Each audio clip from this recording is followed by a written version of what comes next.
রাখ তোদের family card, কথাটা মনে পড়লো হঠাৎ, কারণ আজ ফ্যামিলি কার্ডের লঞ্চিং হচ্ছে। নির্বাচনী প্রচারণা যখন চলছিল, একটা পর্যায়ে জামায়াতের আমির ভীষণ ক্ষোভ দেখিয়ে কথাটা বলেছিলেন, রাখ তোদের ফ্যামিলি কার্ড। রীতিমতো তুইতকারী ফ্যামিলি কার্ড নিয়ে তখনও কথা বলেছে, এবং তারই ইরিটেশন দেখে আমার ইন্টারপ্রিটেশন ছিল বিএনপির প্রস্তাবিত ফ্যামিলি কার্ড জনগণের মধ্যে অসাধারণ সাড়া ফেলছে, এটা নিশ্চয়ই তিনি আঁচ করেছেন এবং সেজন্যই তার এই ক্ষুব্ধতা। যাই হোক, আজ কিছুক্ষণের মধ্যেই ফ্যামিলি কার্ড কর্মসূচির উদ্বোধন হতে যাচ্ছে।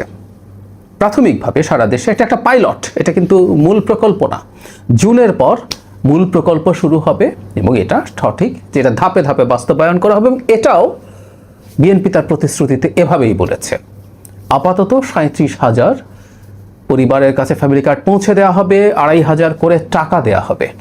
আমরা খেয়াল করি, একটা সরকার শপথ নিয়েছে, 1 মাসও হয়নি, তার মধ্যেই ফ্যামিলি কার্ড মানুষের কাছে পৌঁছে দিতে শুরু করেছে। বিএনপির এই ব্যাপারটা আমাদের মাথায় রাখতে হবে। এই কদিন আগেও বিএনপির আরেকটা নির্বাচনী প্রতিশ্রুতি, ইসলাম বা অন্যান্য ধর্মের ধর্মগুরুদের ভাতা দেওয়া শুরু, সেটারও পাইলট প্রকল্প শুরু করে দিয়েছে এবং এই ঈদের আগেই সেটা কার্যকর হতে শুরু করবে। একটা দেশের গণতান্ত্রিক ব্যবস্থা যখন কাজ করে, সবসময় বলতাম যে গণতান্ত্রিকভাবে নির্বাচিত সরকার এবং ভবিষ্যতে গণতান্ত্রিক নির্বাচনের মাধ্যমে, গ্রহণযোগ্য নির্বাচনের মাধ্যমে নির্বাচিত হতে চাওয়া সরকার জনগণের জন্য কাজ করবে, কাজ করতেই হবে, করতেই হয়। এভাবে আমরা দেখছি বিভিন্ন ক্ষেত্রে বিএনপি তার প্রতিশ্রুতি বাস্তবায়ন করে যাচ্ছে, এবং আমি ব্যক্তিগতভাবে মনে করি, আমি এটা নিয়ে আমার নির্বাচনের আগে একটা ভিডিওতে বলেছিলাম যে এই একটা জিনিস বিএনপির বিজয় বিরাট ইম্প্যাক্ট ফেলবে, এবং আমি নিশ্চিত এটা ইম্প্যাক্ট ফেলেছে। এবং 5 বছরে আমাদের সরকার এই কাজটা খুব ভালোভাবে সঠিক মানুষের কাছে পৌঁছে দিয়ে নিশ্চিত করতে পারবে বলে আমরা বিশ্বাস করি। যদি সেটা হয়ে যায়, আগামী নির্বাচন, আজ থেকে আরও 5 বছর পরে যে নির্বাচনটা আছে, সেটাতেও খুব বড় প্রভাব ফেলবে এবং বিএনপিকে আবারও নির্বাচিত হয়ে জনগণের বা দেশ সেবার দায়িত্ব পেতে সাহায্য করবে। এবং আরেকটা অনুমান করে রাখি, বিরোধী দল বিশেষ করে জামায়াতে ইসলামী কোনো না কোনো ফর্মে এই যে রাখ তোদের ফ্যামিলি কার্ড টার্ড বললেও জনগণের কাছে এইভাবে ক্যাশ টাকা নিয়ে যাওয়া, আমি জামাতের পলিসি মেকারদের কারো সাথে টক শোতে দেখেছি যে তারা জনগণকে অলস করে ফেলবে বেকার ভাতা এটা দিয়ে, মানে একটা দেশের অকল্পনীয় সংখ্যক হতদরিদ্রর মধ্যে এই টাকাটা কি করতে পারে সেটা অনেকেরই হয়তো ধারণা নেই। আমি ধারণা করি জামাতের দিক থেকে ওই একই ধরনের ক্যাশ মানুষের কাছে পৌঁছে দেওয়ার প্রতিশ্রুতি আসতে শুরু করবে, কোনো সন্দেহ নেই। যাই হোক, আমি নির্বাচনের আগে একটা ভিডিও করেছিলাম ফ্যামিলি কার্ড নিয়ে, কিভাবে এটা একটা দেশের অর্থনীতি আমূল পাল্টে দিতে পারে সেই বিষয়টা নিয়ে, এবং সেটা হবে বলে আমরা আশা করি। ফ্যামিলি কার্ডের লঞ্চিংয়ের দিনে আমি সেই ভিডিওটা আবার এখানে জুড়ে দিচ্ছি, আপনারা দেখবেন আশা করি। এবং আমাদের সরকারকে আবারও বলি, আমাদের বলতে সরকারে যারা আছেন বা বিএনপি না, এই সরকার আমাদের এই রাষ্ট্রের সবাই তার জায়গা থেকে যেন সহযোগিতা করি, এবং এই ফ্যামিলি কার্ড দেওয়ার ক্ষেত্রে কোথাও প্রাথমিকভাবে যদি কোনো রকম ভুলভ্রান্তি থাকে, সেটা কোনো না কোনোভাবে আপনারা জানাবেন, সামাজিক মাধ্যমে লিখবেন, যেভাবে সম্ভব এই তথ্যগুলো জানাবেন।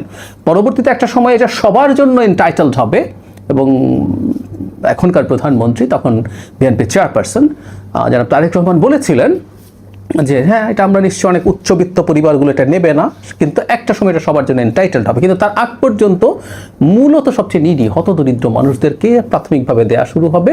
তো সেই ক্ষেত্রে যদি কোথাও কোনো অনিয়ম সমস্যা যদি দেখেন, বাংলাদেশে এগুলো খুব অস্বাভাবিক ব্যাপার না, সেটা সরকারের গোচরে কোনো না কোনো ফর্মে আনার জন্য আমরা বলবো, এবং সরকার সত্যিকার অর্থেই মনোযোগ দিয়ে সেগুলো অবজার্ভ করবে, এবং একটা মেকানিজমও আমরা ডেভেলপ করব যাতে এই তথ্যগুলো খুব দ্রুত সরকারের কাছে জনগণের সরাসরি ফিডব্যাক চলে আসে। যাই হোক, ভিডিওটা দেখবেন আশা করি, কিভাবে এই ফ্যামিলি কার্ড এবং মানুষের কাছে এরকম ক্যাশ পৌঁছে দেওয়া অর্থনীতিতে জাদু ঘটাতে পারে, মানুষকে অলস টলস করা দূরেই থাকুক, কীভাবে ম্যাজিক ঘটিয়ে দিতে পারে সেটা একটু খেয়াল করব নিশ্চয়ই। অনেকে অনুমান করছেন এবার নির্বাচনে জামায়াতে ইসলামী খুবই ভালো করবে। আমি মনে করি না। আমি বিশ্বাস করি বিএনপি একটা ভূমিধ্বস বিজয় পেতে যাচ্ছে, নানা কারণে। এর মধ্যে খুব গুরুত্বপূর্ণ হচ্ছে বিএনপি যেসব কর্মসূচি মানুষের সামনে আনছে, জনগণের জন্য সে কি করতে চায়, সেটা একটা বড় কারণ হয়ে দাঁড়াবে। যেমন এই মুহূর্তে বিএনপি নির্বাচনী প্রতিশ্রুতির মধ্যে সবচেয়ে বেশি শোনা যায় এবং সম্ভবত মানুষ সবচেয়ে বেশি কানেক্টেড হয়েছে ফ্যামিলি কার্ডের সাথে। এই কার্ডটা মানুষের জীবন তো বটে, দেশের অর্থনীতি পাল্টে দিতে পারে, আমূল অর্থনীতি পারে। বিএনপি তার ব্যাখ্যায় অর্থনীতির ব্যাপারটা খুব বেশি ওভাবে বলছে না, আমি সেটাও একটু বলতে চাই। যারা তারেক রহমান এটা একটা পডকাস্ট বানিয়েছেন, আপনারা এটা একটু দেখে নেবেন। অত্যন্ত সাবলীল উপস্থাপনায় তিনি জানিয়েছেন ফ্যামিলি কার্ড কি, কেন, কাদের জন্য। আমি খুব বেশি কথা বলতে চাই না, তারপর তার সেই বক্তব্য এবং এতদিন পর্যন্ত বিএনপি যা বলেছে তার কাছ থেকে দু একটা কথা একটু জানাতে চাই। তিনি কার্ডটা দেখিয়ে বলছেন যে এই কার্ডটা তারা ধাপে ধাপে মানুষের কাছে পৌঁছে দিতে থাকবেন, গ্রামীণ এবং অনগ্রসর জায়গাগুলো থেকে দরিদ্র মানুষের কাছে, একটু নিচুতে যারা আছেন আর্থসামাজিক অবস্থানে, আর্থিক অবস্থানে, তাদেরকে দিতে শুরু করবেন ধাপে ধাপে, যারা প্রতিটা মানুষের কাছে পৌঁছে যেতে চান। এটা একটা ডিজিটাল কার্ড, এর মধ্যে রেকর্ড থাকবে, এটা রিড করা যাবে শেষ পর্যন্ত প্রত্যেককে। তিনি উদাহরণ দিচ্ছেন একজন দরিদ্র মানুষ যেভাবে পাবেন, একজন ইউএনও বা সরকারি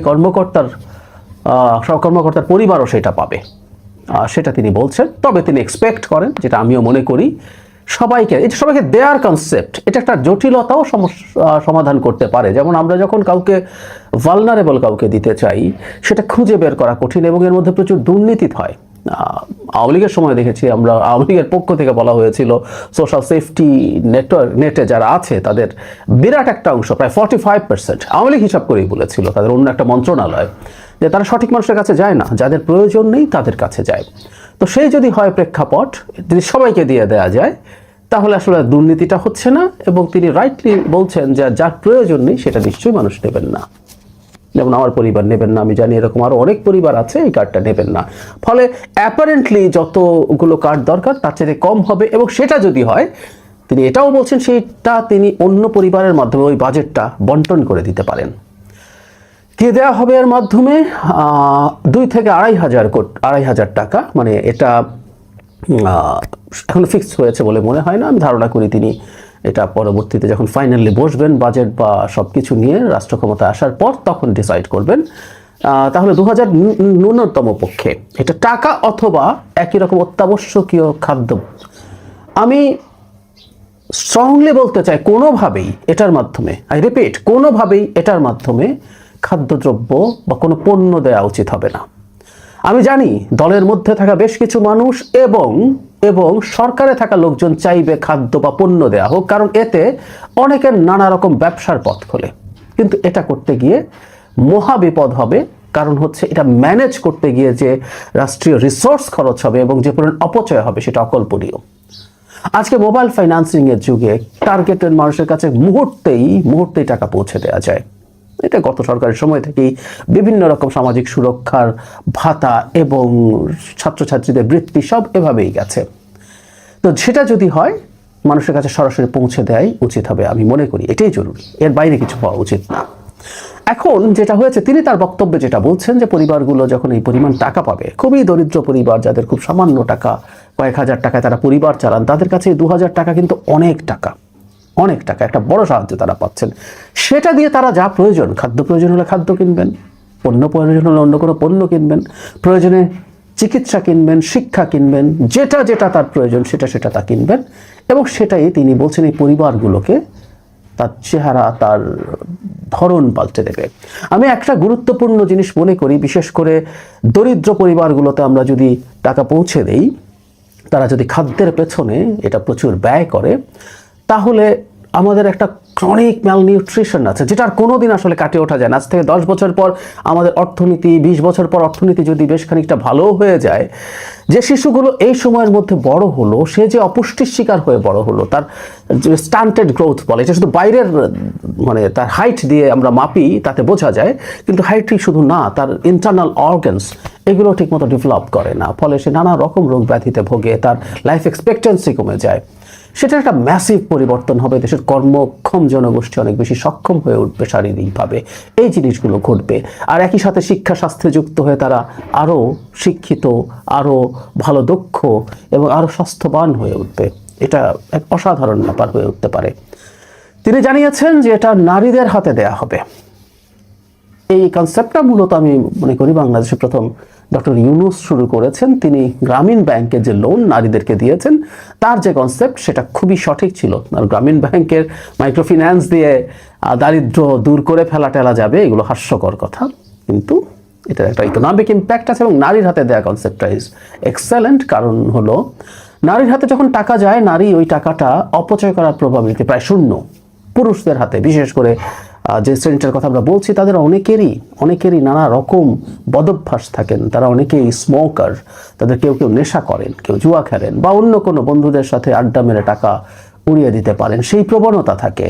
কিন্তু এই দরিদ্র পরিবারের পুরুষদের মধ্যেই অনেকের মধ্যে থাকে, কিন্তু নারীদের সেটা থাকে না। তিনি তার সন্তান, তার সংসারকে আঁকড়ে ধরে রেখেই জীবনযাপন করেন। সুতরাং এই টাকাটা নষ্ট হবে না, এটা ধারণা করা যায়। একটা কথা একটু বলে রাখা ভালো, এটা বাজেট কিভাবে আসবে তার বক্তব্য এটা থাকলে ভালো হতো, কিন্তু আমি একটা ধারণা করি।